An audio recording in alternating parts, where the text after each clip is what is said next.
God bless you guys. Hope you guys had a good day today. So, real quick, I was reading the Bible. Right now, I was studying the Word, and after a conversation I had with a person in my church this past Sunday, we were talking about how pretty much the church in today's generation is not really doing as much as it can to the full potential that the Bible calls us to do in regards of reaching out to those in need and just, I guess you can say, spiritual awareness, if that makes any sense. Um, I want to read to you two verses which should clear up what I'm trying to explain. First things first, and I'm not even gonna lie. I had trouble with this when I was, a lot, when I was younger. Not even that long ago, to be honest. Probably like my senior year in high school. So I was about, I don't know, 3.5 years ago. Um, it's I hear it every single day. And it doesn't have to be verbally professed, but in the way we act, how we carry ourselves, and that is denying God. It's God's coming, and I know you've probably seen a million videos about it, but it's sad to say that even with everything that's going on, you know, people still take it as a joke, and this generation tends not to watch the news. I never watched the news before. I never cared. My view on it was when God comes, it comes, whatever. But thanks to my stepdad, Angel, he kind of got me into watching the news, and it's it's crazy how that's a whole nother subject on God's coming. But every day we have a chance to deny God or to not deny God, not even verbally, but through our actions. And it's gone to a point where even Christians are denying God because of their actions, and the verse I want to read in regards to this aspect is very simple. You've probably heard it a million times, and you're probably going to hear it a million more times, but it clearly says in the Bible in Matthew 10:33, it says, "But everyone who denies me here on earth, I will also deny before my Father in heaven." It's point blank, very simple. It's we don't live the life God wants us to live, that God called us to live. Simple as that. When we get to that day, Jesus is gonna deny us in front of his Father. It's very simple. And the second point is, which is going back to what I was speaking with the gentleman at my church, is that we are so focused on the church, first per se, the church, as in you hear it in every church, you hear it in every single church, especially nowadays, that everything's about money, financial status, how many members are paying to get more. This church is bigger because, and all this stuff, and there's so many things that the church is focusing on in regards to ourselves, you know, and we are not focusing enough on the world.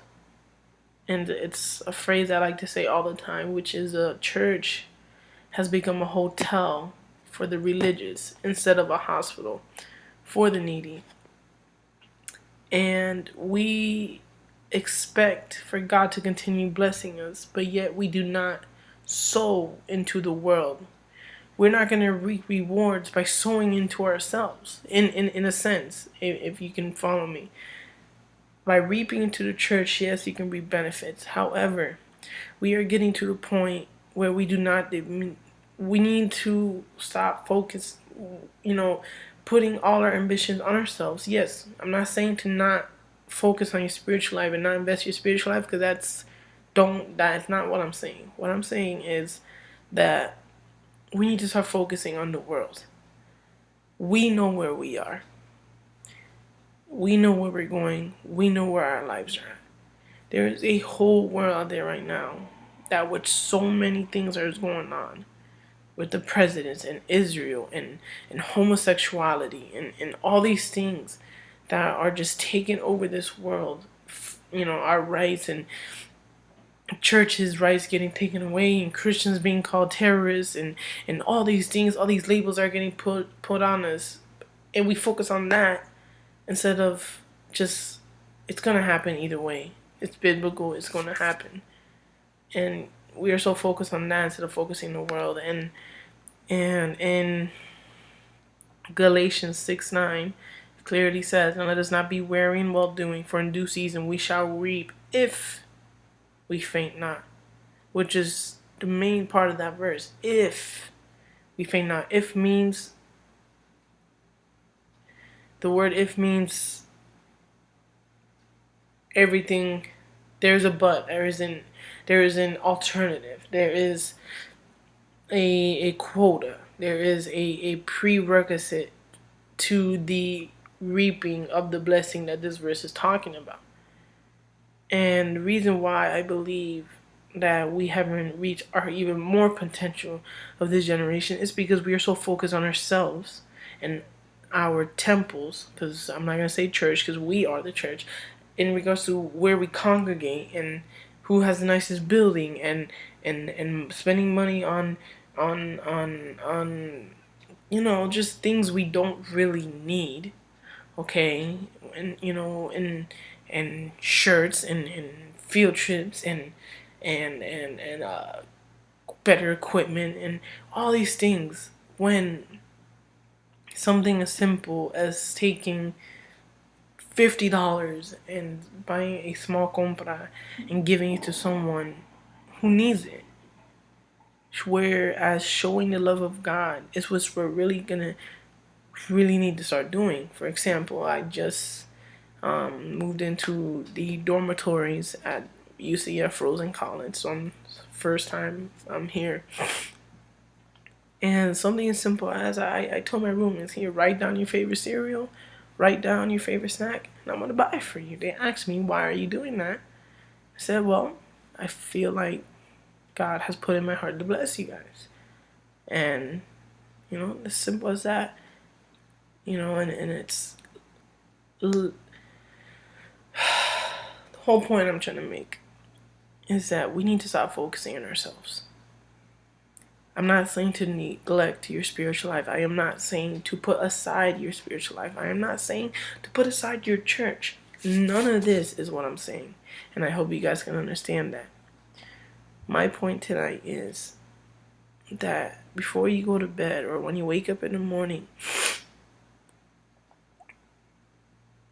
to ask yourself, what can I do today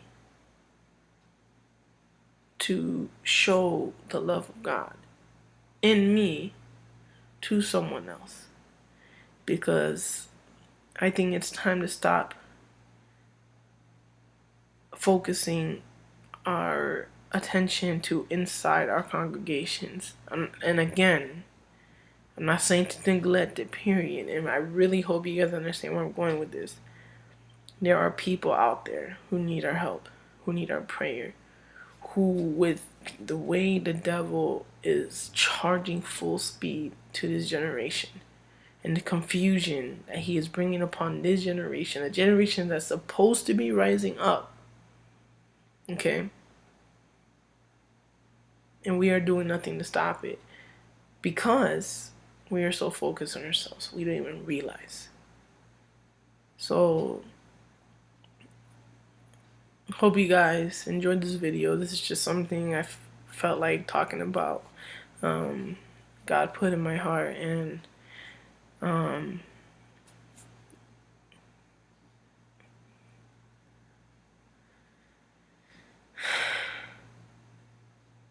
yeah. So, hope you guys have a wonderful night. God bless you. If you guys need prayer, if anyone has any questions or just want someone to vent to, I am here pretty much anytime. You can text me, you can message me, or for those who have my number, you can ask me for it, whatever the case may be. I am here always. So, I hope you guys have a wonderful night. God bless you guys. Don't forget to pray before you go to bed. You don't know if God's coming tomorrow or tonight. And I hope you guys can understand what I was trying to get through to you today. God bless you.